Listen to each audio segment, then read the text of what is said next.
இலவு காத்த கிளி போல கூட்டணிக்கு யாரும் காத்திருக்க வேண்டாம் என்று விடுதலை சிறுத்தைகள் கட்சி தலைவர் திருமாவளவன் கூறியுள்ளார். நாடாளுமன்ற தேர்தலை முன்னிட்டு தமிழ்நாட்டில் கூட்டணி கட்சிகளுக்கு இடையிலான தொகுதி பங்கீடு பேச்சுவார்த்தை நடந்து வருகிறது. இன்று விடுதலை சிறுத்தைகள் கட்சி தலைவர் திருமாவளவனுடன் தொகுதி பங்கீடு குறித்த இரண்டாம் கட்ட பேச்சுவார்த்தைக்கு திமுக திட்டம் தீட்டியிருந்தது. ஆனால் பேச்சுவார்த்தையில் திருமாவளவன் பங்கெடுக்கவில்லை. இந்நிலையில் விசிக தலைமையகத்தில் கட்சியின் உயர்நிலை குழு கூட்டம் நடைபெற்றது. அதைத் தொடர்ந்து செய்தியாளர்களை சந்தித்த திருமாவளவன் இன்று நடந்த உயர்நிலை குழு கூட்டத்தில் தேர்தல் அறிக்கை குழு, தேர்தல் நீதிக்குழு, தலைமையை ஒருங்கிணைப்பு குழு, தேர்தல் பரப்புரை ஒருங்கிணைப்பு குழு என 4 குழுக்கள் நியமிக்கப்பட்டிருக்கின்றன.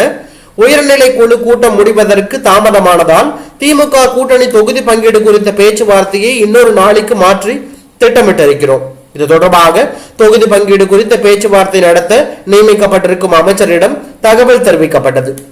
ஒருவேளை தொகுதி பங்கீடு குறித்து முதலமைச்சரை சந்திக்கும் அவசியம் ஏற்பட்டால் சந்திப்போம். கூட்டணியில் குறைந்தபட்சம் 3 தொகுதிகளாவது கேட்டு பெறுவது என பேசியிருக்கிறோம். இந்தியா கூட்டணியுடன் தான் என்பதில் உறுதியாக இருக்கிறோம். காங்கிரசின் காயத்துக்கு எங்களிடம் மருந்து இருக்கிறது என அதிமுக தெரிவித்திருக்கிறது. காங்கிரஸ் தலைமையில் தான் இந்தியா கூட்டணி இயங்குகிறது. திமுக காங்கிரஸ் இடையில் தொகுதி பங்கீடு பேச்சுவார்த்தையில் 1 நாள் 2 நாள் தாமதமாகுமே தவிர கூட்டணி உறுதியாக இந்தியா கூட்டணியுடன் தான். எனவே இலவு காத்த கிளியாக யாரும் காத்திருக்க வேண்டாம். 2006 முதல் தனி சின்னத்தில் தான் போட்டியிடுகிறோம். இந்த தேர்தலிலும் தனி சின்னத்தில் தான் போட்டியிடுவோம் என திருமாவளவன் கூறியுள்ளது பரபரப்பை ஏற்படுத்தி உள்ளது.